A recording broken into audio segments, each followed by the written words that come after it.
नमस्कार दोस्तों, knowledge universe academy से मैं हूं आशुतोष मिश्रा। आज हम लोग बात करने वाले हैं टीजीटी के ऊपर।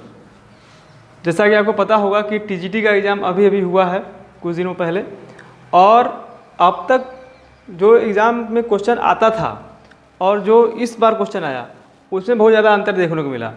मतलब कि जो ट्रेडिशन में अब तक परीक्षाओं में प्रश्न पूछे जाते थे वो ट्रेडिशन अब एकदम बदल चुका है। अब आपको एकदम डीपली पढ़ना पड़ेगा। अगर आप डीपली नहीं पढ़ेंगे तो फिर सब कुछ व्यर्थ हो जाएगा। ठीक है, अब केवल एक दो बुक से पढ़ने से काम नहीं चलेगा। अब आपको कम से कम 3-4 बुक का अध्ययन करना पड़ेगा और साथ ही एक कुशल अध्यापक से भी पढ़ना पड़ेगा। मान लीजिए आप कोचिंग ले रहे हैं तो कोचिंग भी आप उसी से पढ़िए जिसको कि एकदम डीपली नॉलेज हो। ठीक है, केवल ऊपर ऊपर से पढ़ने से काम नहीं चलने वाला है अब, क्योंकि जो प्रश्न अभी पूछा गया है टीजीटी में, ठीक है, वो जान लीजिए कि ऐसा प्रश्न जो है असिस्टेंट प्रोफेसर का जो एग्ज़ाम होता है वहाँ भी ऐसा क्वेश्चन नहीं पूछा गया था अब तक। ठीक है, तो अब आपने अब तक तैयारी चाहे जैसे भी की हो, लेकिन अब आपको थोड़ा सा डेडिकेट होकर पढ़ना पड़ेगा, डीपली पढ़ने का प्रयास करना होगा, किताबों की ओर आपको लौटना पड़ेगा। ठीक, तो समय को ज़्यादा व्यर्थ न करते हुए हम बात करते हैं आज भक्ति काल के ऊपर। ठीक है, और आज हम लोग केवल उसी प्रश्नों पर बात करेंगे जो कि परीक्षाओं की दृष्टि से काफ़ी जो है इम्पॉर्टेंट है, और यह केवल टीजीटी पीजीटी के लिए ही नहीं, सभी परीक्षाओं के लिए यह प्रश्न इसमें जो है इम्पॉर्टेंट है। ठीक, और हम लोग डीपली पढ़ने का प्रयास करेंगे। नॉर्मल तो क्वेश्चन आप पढ़ते ही हैं। तो हम शुरू करते हैं भक्ति काल। तो देखिए, भक्ति काल जो है इसका जो समय सीमा है वह विक्रम संवत 1375 से लेकर विक्रम संवत 1700 तक माना जाता है। ठीक, अगर हम सन की बात करें तो सन 1318 ईस्वी से लेकर 1643 ईस्वी तक का जो समय है यह जो है भक्ति काल के अंतर्गत आता है। अब हम बात करते हैं कि भक्ति काल की शुरुआत कैसे हुई। तो भक्ति शब्द का तो आप जानते ही हैं कि भक्ति शब्द का जो उल्लेख है वह भज धातु से माना जाता है।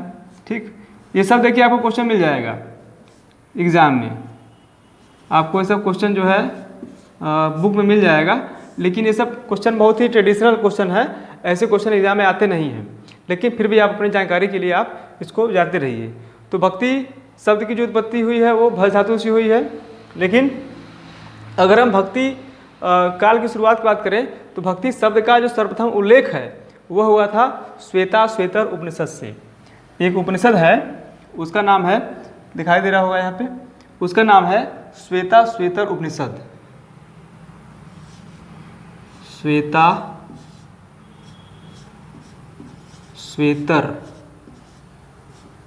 श्वेताश्वेतर है ये, इसका नाम, ये उपनिषद है। ठीक है, श्वेताश्वेतर उपनिषद में भक्ति शब्द का सर्वप्रथम उल्लेख देखने को मिलता है। अब कहाँ पे उल्लेख है इसका, तो यह जो है 6वें अंक के, इसका जो 6वां अंक है, 6वां अंक का 33वां दोहा, 6वां अंक का 33वां दोहा में भक्ति शब्द का उल्लेख है। ठीक है, 6वें अंक के श्वेताश्वेतर उपनिषद के 6वें अंक के 33वें दोहे में भक्ति शब्द का उल्लेख है, मिलता है हम लोगों को। ये आपको याद करना होगा, ये सब चीज़ें आपको अपने बुक में आप लोग लिखते चलिए। ठीक है, साथ ही अगर हम बात करें कि देखिए भक्ति काल का शुरुआत तो भाई ठीक है, वो जो है सबसे पहले देखा जाए तो अगर हुआ था साउथ में हुआ था, मतलब कि दक्षिण भारत में हुआ था। दक्षिण भारत से ही भक्ति काल की शुरुआत हुई थी, और इसको दक्षिण भारत से उत्तर भारत में लाने का श्रेय किसको है, वो है रामानंद को। रामानंद के ही प्रयासों से भक्ति जो है, भक्ति की आंदोलन है वह दक्षिण से उत्तर में आया। लेकिन जो इसका अगर शुरुआत की बात करें अगर, तो सबसे पहले इसका शुरुआत कहाँ हुआ था, अगर एग्जाम में ये आता है क्वेश्चन तो आपका आंसर होगा कि भक्ति आंदोलन की शुरुआत सर्वप्रथम हुई थी, कहाँ पे हुआ था, वो हुआ था दक्षिण भारत में। ठीक है, अब इसमें देखिए बहुत सारे जो है इसमें तथ्य हैं। अगर हम उसकी बात करें तो उस समय जो कालखंड था उसमें अगर बात करें अगर, तो उसमें किसका शासन था, तो उसमें शासन था मोहम्मद बिन तुगलक का। तो जो मोहम्मद बिन तुगलक है, मोहम्मद बिन तुगलक, मोहम्मद बिन तुगलक के शासनकाल में ही भक्ति आंदोलन की शुरुआत हुई थी। साथ ही जो भक्ति आंदोलन के जो प्रणेता माने जाते हैं वो हमारे बहुत सारे उसमें उन लोगों का नाम आता है। और जो साउथ में शुरुआत हुआ था यह जो है हमारे भक्ति काल का, वह हुआ था आलवार भक्तों से। एक आलवार भक्त थे जो कि वैष्णव के उपासक माने जाते हैं। वैष्णव अर्थात भगवान विष्णु के उपासक। आलवार जो भक्त हैं, इनका मैं नाम लिख देता हूँ आपको आसानी रहेगी समझने में। आलवार भक्ति आंदोलन की शुरुआत किससे होती है? आलवार भक्तों के द्वारा। ये आलवार भक्त हैं, ठीक है। ये जो है किसके उपासक हैं? वैष्णव के उपासक हैं, अर्थात विष्णु के उपासक हैं।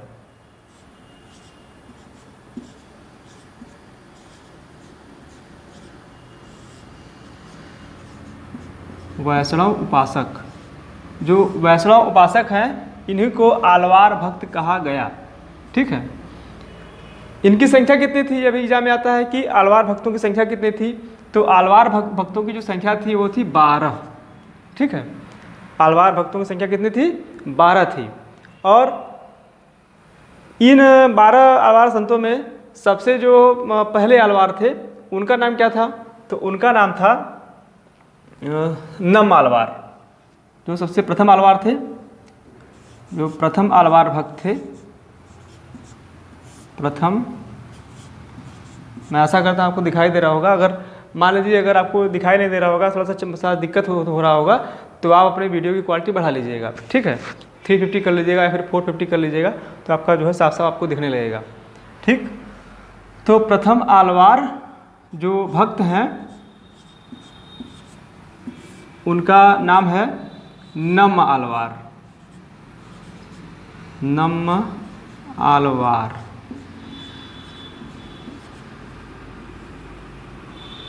इनका नाम क्या है? प्रथम आलवार जो है इनका नाम क्या है? नम आलवार। और इन्हें ही संस्कृत में क्या कहा गया? संस्कृत में कहा गया षटकोप। इन्हें ही जो है संस्कृत में कहा गया षटकोप। हिंदी में भी नाम इनका आता है और संस्कृत में भी नाम आता है। अब षटकोप कहा जाए या फिर नम आलवार कहा जाए, जान लीजिएगा कि दोनों लोग एक ही हैं, ठीक। तो नम आलवार जो थे वही षटकोप भी थे और सबसे प्रसिद्ध यही थे आलवार भक्तों में, और सबसे प्रथम आलवार भक्त भी यही थे, ठीक है। इनकी संख्या कितनी मानी जाती है? 12 मानी जाती है। मैंने यहाँ लिखवाया है 12 मानी जाती है, ठीक। अब क्या है कि अब एक भक्त और हुए हैं, उनका नाम था नयनार। उनका नाम क्या था? नयनार। यहाँ दिखाई दे रहा है? हाँ, तो ये है हो गए नयनार। अब भाई नयनार कौन थे? तो जो नयनार वे थे जो कि शैव थे, अर्थात शिव के उपासक थे। नयनार कौन थे भाई? शिव उपासक या शैव। इन्हें शिव या शैव उपासक कह सकते हैं आप। शैव उपासक। ये दोनों लोग कहाँ पे थे? ये दोनों लोग की जो संख्या ज़्यादातर मात्रा में थी साउथ में ही थी, ठीक। अब आलवार भक्तों की संख्या कितनी थी? 12 थी। अब नयनार भक्तों की संख्या कितनी थी? तो इनकी संख्या थी 63। इनकी जो संख्या है मान लीजिए थी लगभग 60, लगभग क्या पूरा 63 आलवार भक्तों की संख्या जो थे कितनी थी? वो जो है 63 थी। अब एक क्वेश्चन बहुत ही महत्वपूर्ण आता है कि तोताद्री क्या है? तोताद्री नाम सुने आप लोग? मैं बताता हूँ, कमेंट करिए आप लोग। देखिए अभी ये क्लास जो है जूम ऐप पर हो रहा है, ठीक है, लेकिन इसको यूट्यूब पे भी अपलोड कर दिया जाएगा। जो बच्चे क्लास नहीं कर पा रहे हैं अभी हमारे क्लास के, जो बच्चे बीएड के हैं इसमें और अभी क्लास नहीं कर पा रहे हैं, ठीक। तो अभी तो हमको लग रहा है कि कितने लोग हैं, लगभग जो है 75 लोग लाइव हैं, देख रहे हैं, ठीक है। तो जो लोग क्लास नहीं कर पा रहे हैं उनको भी ये क्लास जो है यूट्यूब पर अपलोड कर दिया जाएगा, आप लोग वहाँ से देख लीजिएगा, ठीक है। हाँ, कोई दिक्कत? साफ साफ दिख रहा है ना? चलिए ठीक है। नहीं 12 हैं, 12। अच्छा, ठीक। चलिए कमेंट में ज़्यादा मत करिए आप लोग, कमेंट करेंगे फिर कमेंट पढ़ने में समझ आ जाता है, ठीक है। तो चलो ठीक है। हाँ हाँ चलिए आगे देखते हैं। नैनार कौन थे? नैनार जो 100 उपासक थे वे नैनार थे। इनकी संख्या कितनी थी? 63 थी, 63 थी। आलवार कौन थे? जो वैष्णव उपासक थे इनकी संख्या कितनी थी? 12 थी। सबसे पहले आलवार भक्त कौन थे? षटकोप थे या फिर नम आलवार थे। ठीक है। अब जो है मैंने क्या कहा था कि तोतादरी क्या है? तो जहाँ पर आलवार भक्त और नैनार भक्त एक साथ मिलकर पूजा पाठ करते थे, भगवान की भक्ति करते थे, उसे ही तोतादरी कहा गया। ठीक है, तोतादरी इसका नाम है तोतादरी। अब देखिए हर चीज़ जो है वाइट बोर्ड पे लिखना संभव नहीं है। ठीक है, तो मैं केवल आपको हल्का हल्का हिंट करूँगा, आप लोग इसको लिख लीजिएगा। ठीक, ऐसा इसको आप लोग लिख लीजिए कि जहाँ पर आलवार भक्त और नैनार भक्त एक साथ मिलकर भगवान की भक्ति करते थे, शिव की पूजा करते थे या फिर वैष्णव की पूजा करते थे, उसी स्थान को तोतादरी कहा गया। ठीक है, दिखाई दे रहा है ना? हाँ हाँ बढ़िया बढ़िया। हाँ नहीं नहीं सही सही सही है सही है। ठीक है, तो आलवार भक्तों द्वारा ठीक ठीक ठीक ठीक। हाँ हाँ वही था वो था बिल्कुल था वो। हाँ चलिए आगे देखते हैं। चलिए कमेंट मत करिए, कमेंट करेंगे तो फिर पढ़ने में समझ आएगा। ये क्लियर हो गया इतना? मुझे लगता है इतना क्लियर हो गया होगा आपको। अब जो आगे हम लोग बात करेंगे, जो आलवार भक्त थे इनके जो इनका जो लिखा हुआ ग्रंथ था उसका नाम था नलायिर दिव्य प्रबंधम। नाम क्या था इसका? नलायिर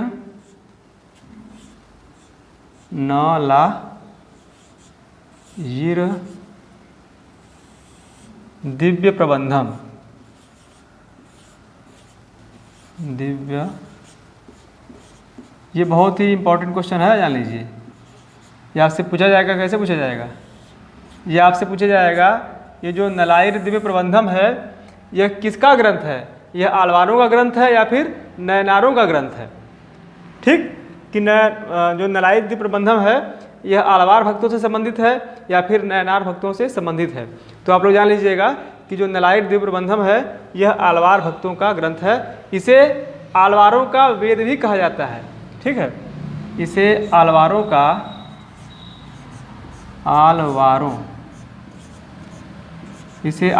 या फिर आलवार भक्तों का वेद समझते हैं आप लोग ना? वेद कितने होते हैं कमेंट करिए। हाँ चलिए, कोई महारथी कह रहा है कि 5 होते हैं 4 होते हैं। बिल्कुल बिल्कुल। सबसे पुराना वेद कौन सा है? सबसे पुराना जो वेद है वो है ऋग्वेद। बहुत अच्छी बात है। चलिए, आप लोग इसका मतलब आप लोग पढ़ाई कर रहे हैं। तो नलायिर दिव्य प्रबंधम क्या है? यह आलवारों का वेद है, यह आलवार भक्तों से संबंधित है। ठीक, इतना क्लियर हो गया? आगे हम लोग बात करते हैं। अब जो नलायिर दिव्य प्रबंधम है इसको संग्रहित करने का कार्य किसने किया था? बताइए आप लोग, कमेंट करिए। कौन कर रहा है ये कमेंट? हाँ, नहीं नाग नहीं, नाथ मुनि। नलायिर दिव्य प्रबंधम को संग्रहित करने का कार्य किसने किया था? नाथ मुनि ने। एक हुए हैं नाथ मुनि। इनका नाम क्या है? इनका नाम है नाथ मुनि। अगर एग्जाम में नाथ आए तब भी आप लोग जानिएगा कि नाथ मुनि की ही बात हो रही है। ये नहीं कि सर पढ़ाए थे नाथ मुनि इसमें तो नाथ आ गया है, ये कौन है? ये लगता है कोई अलग है, ऐसा कुछ नहीं। नाथ आए या फिर नाथ मुनि आए, जान लीजिएगा आप कि नाथ मुनि की ही बात हो रही है या फिर नाथ की बात हो रही है। ठीक है, अब जो है इतना क्लियर हो गया आप लोगों को? ठीक, अब इसमें एक और चीज़ समझाने लायक आप लोगों को है कि ये जो 12 आलवार थे, देखिए अब हम ज़्यादा ही आलवारों पर ही ज़्यादा फोकस कर रहे हैं क्योंकि ज़्यादा क्वेश्चन आलवार से पूछा जाता है। नैनार से पूछा जाएगा कि नैनार कौन थे, बस यही पूछा जाएगा कि नैनार कौन थे, तो आप बोल देंगे कि ये शैव थे या फिर शिव के उपासक थे। या फिर पूछा जाएगा कि नैनार भक्तों की संख्या कितनी है, तो आप बोल देंगे कि 63 है, 63 है। ठीक है, आवाज़ आ रही है? कोई कह रहा है सर आवाज़ नहीं आ रही है, अभी चेक करते हैं। आवाज़ सही आ रही है? कमेंट करिए। थोड़ा सा माइक ना ढीला हो जाता है कभी कभी। हाँ, सही आ रहा है आवाज़? चलो बढ़िया है। आगे तो जो नैनार भक्त हैं इनकी संख्या जो है 63 है। नैनार कौन है? 63 है। और ये जो है शैव है, ठीक, ये है। इसमें खाली यही पूछा जाएगा। ज़्यादा क्वेश्चन पूछा जाता है अलवारों से। अलवारों की संख्या कितनी है? सबसे प्रथम अलवार कौन थे? नम अलवार कौन थे? ठीक, या फिर अलवारों का वेद क्या है? नलाय दिव्य प्रबंधम क्या है? ये सब क्वेश्चन आपसे पूछा जाएगा। ये सब अपने आप जो है नोटबुक में लिख लीजिएगा, ठीक है। अब एक बहुत ही महत्वपूर्ण क्वेश्चन पूछा जाता है एग्जाम में कि जो 12 अलवार थे इसमें कितने अलवार जो है, इसमें 12 अलवारों में कोई महिला साधिका थी, उनका नाम क्या था?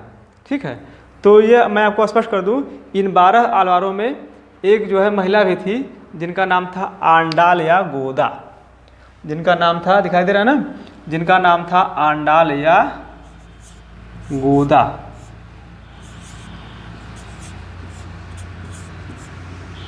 आंडाल या इन्हें गोदा के नाम से भी जाना जाता है। आंडाल कहा जाए या फिर गोदा कहा जाए, यह जो है महिला साधिका थी अलवारों की। इन्हें दक्षिण की मीरा भी कहा जाता है। इन्हें जो है दक्षिण की, इन्हें मतलब किसको? आंडाल या गोदा को। इन्हें दक्षिण की मीरा भी कहा जाता है। दक्षिण की मीरा किसे कहा जाता है? तो दक्षिण की मीरा आंडाल को कहा जाता है, दक्षिण की मीरा गोदा को कहा जाता है। इतना क्लियर हो गया? आंडाल गोदा कौन थी? तो यह भी एक अलवार भक्त थी। यह 12 अलवारों में इनका नाम भी आता है। यह केवल 12 अलवारों में केवल एक ही महिला साधिका थी। इनका जो है इन्हें जो है दक्षिण की मीरा भी कहा जाता है। साथ ही इनके जो पति थे, कभी कभी एग्जाम में यह भी आता है कि इनके पति का नाम क्या था? आंडाल या गोदा के पति का नाम क्या था? तो इनके पति का नाम था रंगनाथ। पति कौन थे भाई इनके? पति कौन थे? तो पति इनके थे रंगनाथ। कोई कमेंट करके बोल रहा है कि सर रंगनाथ मुनि, नहीं भाई, रंगनाथ। अपने मन से ना देखो ना, क्या है ना, जहाँ ही आप लोग अपने मन से जो है कोई चीज़ मान लेते हैं, सारी त्रुटि वहीं से पैदा हो जाती है। अपने मन से दिमाग मत लगाइए। जो लिखा हुआ है, जो लिखा हुआ है, जो मैं बता रहा हूँ, साथ ही जो कि 2-4 जगह लिखा हुआ है, ठीक, क्योंकि यहाँ पे जो भी आपको चीज़ें बताई जा रही हैं सभी जो है स्तरीय बुक से पढ़ा गया है, या किसी टुच्ची बुक से नहीं पढ़ा गया है, या फिर जो मैं आपको मैटर दे रहा हूँ कहीं ऐसे कहीं से भी कॉपी पेस्ट वाला चीज़ नहीं है। ये सारी चीज़ें जो है बहुत ही अध्ययन के बाद निकाली गई हैं, वहीं से आपको बताया जा रहा है। तो रंगनाथ मुनि नाम नहीं है, केवल रंगनाथ है, ठीक है। नाथ मुनि ये हैं जो नारायण दिव्य प्रबंधम के वो थे, संग्रहित करता थे, उसके संपादक थे, वो थे नाथ मुनि। यहाँ भी मुनि है, ये रंगनाथ अलग है, ये नाथ अलग है। इतना आपको क्लियर होना चाहिए, ठीक है। ज़्यादा अगर स्मार्ट आप बनने की कोशिश कर रहे हैं तो ये आपकी महानता है, और आपकी जो है महानता आपको मुबारक। लेकिन जहाँ जो यहाँ बताया जा रहा है उसको पढ़ने का प्रयास करें और भी अच्छे तरीके से उसको समझने का प्रयास करें, बीच में डिस्टर्ब ना करें। आगे क्या है? आगे बोलिए, ठीक है। तो ये सब चीज़ें हैं। तो इतना चीज़ें जो है, इतना आपको क्लियर हो गया? बच्चे जो ऑनलाइन वाले हो वो जवाब दें। हाँ, बिल्कुल। ये सब चीज़ें जो है आ जाएंगी इसमें। ये सारे चीज़ें आपको मुझे लगता है कि आपको क्लियर हो गया होगा। और इसमें तो इसमें देखिए कल यही सब क्वेश्चन पूछेगा, इसमें ज़्यादा नहीं क्वेश्चन पूछेगा। अब कभी कोई क्वेश्चन आता है कि जो रामानंद थे, रामानंद कौन थे? तो रामानंद भी जो है हमारे भक्ति काल से संबंध रखते हैं।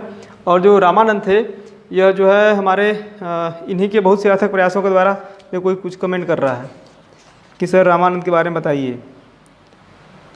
देखिए जो रामानंद थे ना, इनके कुल 12 शिष्य थे, ठीक है। और उसमें जो है कोई कुछ कह रहा है कि सर रामानंद, हाँ सही है। देखिए जो रामानंद थे उनमें उनके जो शिष्य थे वो रैदास थे, कबीर थे, धन्ना थे, सेन थे, पीपा थे, भावानंद थे, सुखानंद थे, अनंतानंद थे, नरहरियानंद थे, सुरसुरानंद थे, पद्मावती थी और सुरसरी भी थी, ठीक है। हाँ, तो पद्मावती और सुरसुरी, हाँ, ये महिला साधिका थी। बाकी जो 10 लोग थे वो सब पुरुष थे, ठीक है। सबको सुना? फिर कोई कह रहा है सर आवाज़ नहीं आ रही है। मुझे लग रहा है आवाज़ तो आ रही होगी। आवाज़ नहीं आ रही है? श्रीओम आवाज़ नहीं आ रही है? आ रही है ना? माइक चेक करिए आप लोग अपना, ठीक है, थोड़ा सा अपना वॉल्यूम बढ़ा लीजिए। तो ये सब सारी चीज़ें इसमें हैं। देखिए जो रामानुजाचार्य थे उनके जो शिष्य थे वे थे राघवानंद, ठीक है। और राघवानंद के शिष्य कौन हुए? वे हुए रामानंद। रामानंद के कुल कितने शिष्य थे? वो 12 शिष्य थे। 12 शिष्यों का नाम क्या था? मैंने आपको बताया ही, रैदास, कबीर, धन्नासेन, पीपा, भावानंद, सुसुरानंद, सुखानंद, सोसरी और पद्मावती, और भी 2-4 लोग थे, ठीक। तो ऐसे 12 उनके कुल जो है 12 शिष्य थे। अब जो है अभी तक क्या था रामानंद के पहले तक कि भक्ति साहित्य में केवल द्विज जाति को ही भक्ति करने का अधिकार प्राप्त था। जैसे कि जब रामानुजाचार्य का समय था तो उन्होंने केवल द्विज जाति को ही भक्ति के लिए वैध माना, और उन्होंने कहा कि देखिए द्विज मतलब होता है ब्राह्मण, ठीक। लेकिन यहाँ पे द्विज जाति से मतलब कि ब्राह्मण से मतलब नहीं है। द्विज जाति मतलब कि जो लोग सवर्ण थे, उसमें जो लोग सवर्ण थे, वैसे तो द्विज मतलब ब्राह्मण होता है, मतलब कि द्विज मतलब होता है 2 बार जन्म लेने वाला ब्राह्मण। लेकिन यहाँ पे जो है मतलब है कि जो लोग सवर्ण थे उनको जो है उसमें अधिकार था। किसके समय में था? ये थोड़े रामानुजाचार्य के समय में था। केवल जो द्विज जाति में पैदा हुए व्यक्ति हैं केवल वही भक्ति कर सकते हैं। लेकिन रामानंद के समय आते आते रामानंद ने सबके लिए जो है भक्ति का द्वार खोल दिया। और उन्होंने क्या कहा? क्या कहा था? मैं ये सब चीज़ें मैं पढ़ा चुका हूँ क्लास में, मुझे लग रहा है ये सब चीज़ें मैं ऑफलाइन में पढ़ा चुका हूँ। क्या कहा था आप लोग बताइए? हाँ बिल्कुल सही। जाति पाति पूछे नहीं कोई, हरि का भजे सो हरि का होई। यही कहा था ना, जाति पाति पूछे नहीं कोई, हरि का भजे सो हरि का होई। मतलब कि अब जाति पात से कोई मतलब नहीं है, जो हरि का भजन करेगा वो हरि का होगा। और ये कहते हुए उन्होंने जो है रामानंद ने सभी जातियों के लिए भक्ति का द्वार खोल दिया, भक्ति का द्वार खोल दिया। अब तक ऐसा नहीं था, अभी तक जो है केवल द्विज जाति को ही भक्ति करने का अधिकार था। लेकिन अब रामानंद के समय में ऐसा नहीं था। उन्होंने कहा था जाति पाति पूछे नहीं कोई, हरि का भजे सो हरि का होई, ठीक। यह कहते हुए उन्होंने जो है भक्ति का द्वार सभी जातियों के लिए खोल दिया। यहाँ तक तो बात क्लियर हो गया। अब एक जो है डॉक्टर सत्येंद्र हुए हैं, उन्होंने क्या कहा? उन्होंने कहा था, बताइए आप लोग क्या कहा था? उन्होंने कहा था भक्ति द्राविण उपजी लाए रामानंद, प्रगट किया कबीर ने 7 द्वीप 9 खंड, ठीक है, यही कहा था ना? हाँ सही सही, बिल्कुल बिल्कुल बिल्कुल बिल्कुल। तो सब चीज़ें, सब जो सारी चीज़ें हैं इसमें। और मुझे लगता है कि आज के क्लास में इतना पर्याप्त है आज के लिए। और ऐसे ही बहुत सारे क्वेश्चन इंपॉर्टेंट है, आप लोग भी अपने स्तर से देखते रहिए। साथ ही जिसको अब तक जिन्होंने जो है कोचिंग में एडमिशन नहीं लिया है, ठीक, तो सीटें बहुत ही कम बची हुई हैं। और जो लोग लेना चाहते हैं एडमिशन वो लोग दिए हुए नंबर पे कॉल कर लें 7021363865 और आप यहाँ पे कोचिंग ले सकते हैं, ठीक। और जो बच्चे कोचिंग अभी जिनका चल रहा है, मुझे लगता है कि जो पेड क्लास वाले बच्चे हैं वो भी इसमें हैं, है ना? हाँ तो ठीक है, उनको दोबारा पढ़ा दिया गया, उनके लिए और अच्छा है। आप लोग को तो मतलब ऐप पे पढ़ाया जाता है, साथ साथ ही दोबारा भी आप लोग को ये पढ़ाया जाता है, दोबारा आप लोग पढ़ लिया करिए, कोई दिक्कत नहीं है, ठीक। तो उम्मीद करता हूँ आपको ये वीडियो अच्छा लगा होगा और पसंद आया होगा। अगर ये वीडियो आपको, चूँकि ये वीडियो अभी यूट्यूब पे अपलोड किया जाएगा, अगर आपको ये वीडियो पसंद आया हो, अच्छा लगा हो, तो इस वीडियो को लाइक करें, शेयर करें, चैनल को सब्सक्राइब करें। और कोचिंग के लिए भी आप संपर्क कर सकते हैं, 7021 नंबर है,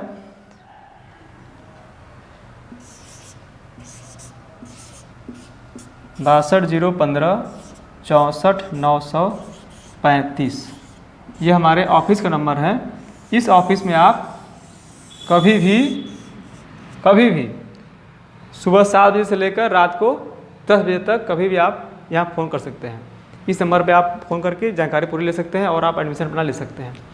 तो अपने समय को ज़्यादा व्यर्थ न करें और अपने सक्सेस में एक और सीढ़ी बढ़ाएं और भी अपने स्तर से पढ़ने का प्रयास करें। मिलते हैं आपको अगले वीडियो में, तब तक के लिए धन्यवाद।